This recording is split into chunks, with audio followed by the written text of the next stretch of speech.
Viewers, कैसे हैं आप सब लोग। आशा करती हूँ सब अच्छे ही होंगे। और पहली वीडियो में हमने यहाँ तक पढ़ा था ये, और इसके बाद अब हम यहाँ से शुरुआत करते हैं।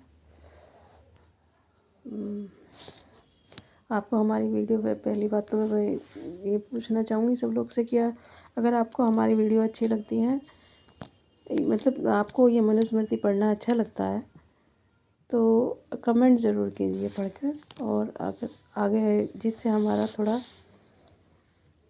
हमें मनोबल हमारा बढ़ सके, आगे के लिए और कुछ भी हम पढ़ सकें, आगे और भी कुछ देखने की हम कोशिश करेंगे मनुस्मृति के बाद। लेकिन मनुस्मृति में भी आपको काफ़ी कुछ जानने को मिलेगा। तो अब चलिए शुरू करते हैं। ब्राह्मण धरती पर श्रेष्ठ माना जाता है। इसका एक कारण यह है कि वह अन्य सभी प्राणियों के धर्म रूपी कोष खजाने की रक्षा करने के लिए ईश्वर द्वारा उत्पन्न किया जाता है। कुछ विद्वानों का मत है कि ब्राह्मणत्व जन्म से नहीं होता, वरन वह परमात्मा की कृपा से उत्पन्न होता है। यहाँ ब्राह्मण से आशय ब्रह्मज्ञानी विद्वान से है। पृथ्वी पर जो कुछ भी है सब में ब्रह्म व्याप्त है, अतः सभी कुछ ब्राह्मण का है। इसीलिए ब्राह्मण का यह स्वाभाविक कर्म है कि वह सभी प्राणियों को अपना रूप समझे और उन्हें अपने समान श्रेष्ठ बनाने के लिए प्रयत्न करे। ब्राह्मण अपना ही अन्न खाता है, अपने ही वस्त्र आदि पहनता है तथा अपना ही धन आदि दान करता है, जबकि दूसरे लोग ब्राह्मण की कृपा से अन्न, वस्त्र तथा अन्य सभी वस्तुओं का उपभोग करते हैं। ब्राह्मण का सारा जीवन ज्ञान प्राप्त करने और उसका प्रसार करने में लगा रहता है। वह समाज के लाभ के तथा उन्नति के लिए कार्य करते हुए सभी धन प्राप्त करने की लालसा नहीं रखता। अतः ब्राह्मण की आवश्यकताओं की पूर्ति करने का दायित्व समाज का होता है। समाज के अन्य लोग उसे जो कुछ दान देते हैं वह धनार्जन करते और उसका उपभोग करते हैं। अतः ब्राह्मण जो कुछ उपभोग करता है वास्तव में वह सब उसी का है। देखिए क्या रचना रची है इन्होंने। मनुस्मृति नामक धर्मशास्त्र की रचना स्वयंभू मनु ने ब्राह्मण तथा अन्य 3 वर्णों के लोगों को आचरण योग्य कर्मों का ज्ञान प्रदान करने के लिए की।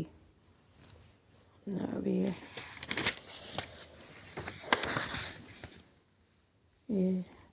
विद्वान ब्राह्मण को धर्मशास्त्र के अध्ययन में मन लगाकर प्रवृत्त होना चाहिए।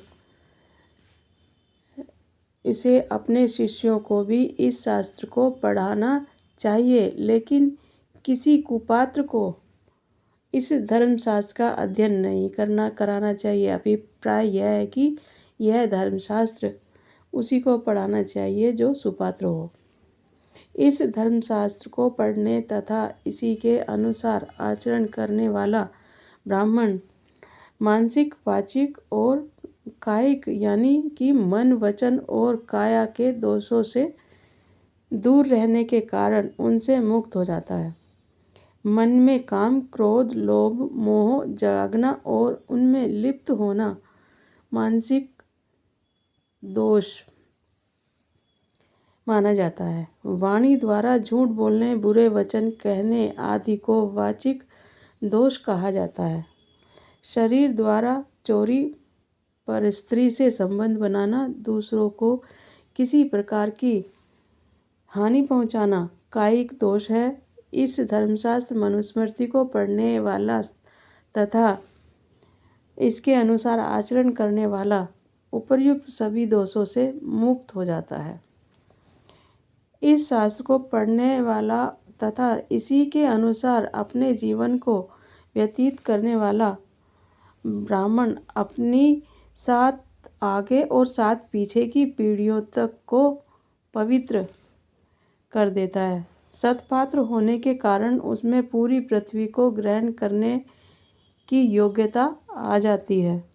कहने का आशय यह है कि ऐसा ब्राह्मण अपने उच्च ज्ञान तथा चरित्र के कारण पूरी पृथ्वी पर कहीं भी चला जाए उसे सम्मान प्राप्त होता है। यह धर्मशास्त्र अभीष्ट अर्थ को प्राप्त कराने वाला, बुद्धि का विकास करने वाला, कल्याणकारी, यशदाता, दीर्घायु प्रदान करने वाला तथा मोक्ष प्राप्ति में सहायक होता है। इस धर्मशास्त्र के संपूर्ण धर्मों, कर्मों के गुण, दोष और चारों वर्णों ब्राह्मण, क्षत्रिय, वैश्य, शूद्र के सनातन नियमों एवं आचारों का वर्णन किया गया है। वेदों और स्मृतियों में बताया गया आचार आचरण करने योग्य कर्म विधान ही परम धर्म है। अतः परमात्मा का कल्याण करने के इच्छुक द्विज को इस आचार का पालन करना चाहिए। आज के लिए बस इतना ही। वीडियो फिर ज़्यादा लंबी हो जाती है, बस ये यहाँ से आगे दूसरी वीडियो में पढ़ेंगे। बहुत बहुत धन्यवाद। लाइक करके, अगर आपको अच्छा लगता है तो लाइक कीजिए और कमेंट ज़रूर कीजिए पढ़ के। धन्यवाद।